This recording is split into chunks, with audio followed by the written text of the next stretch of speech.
Bleed out some fuel, and I'm going to watch it bleed out of here. If you guys haven't seen this before, come on up here. It squirts out a little stream of fuel, and I'm going to turn the valve off. And all I did was fill this priming cup. It's just a little puddle of fuel. That's all I really did. And then we're going to light the puddle. This is off, by the way. So all I did was turn it on, make a puddle, turn it off. I'm going to light the puddle. We light the puddle, and all we're trying to accomplish here is to warm up this generator tube. And because the fuel comes out of here as a liquid, it has to be vaporized. It has to be heated. And so that's really all a priming flame does. And you should probably have your pot on here at this point in time. In a perfect world, you'd have the pot ready and just utilize this heat. Because it is heat. It isn't much. About as much as comes out of a sterno can probably, you know.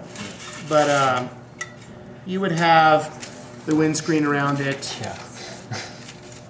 Boy, I hope we don't set up any smoke detectors, huh? Chad, do you know how to turn them off?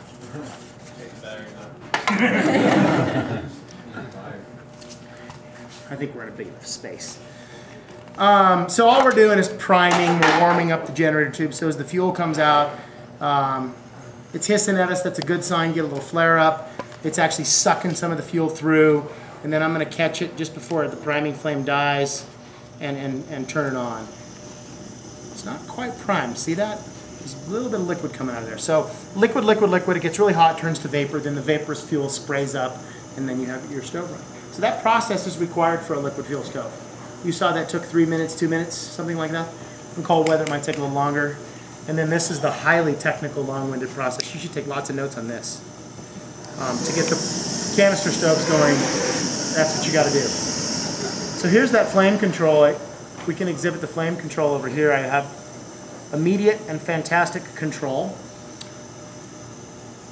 over that particular stove. This one, I don't have such good flame control on. You're guessing.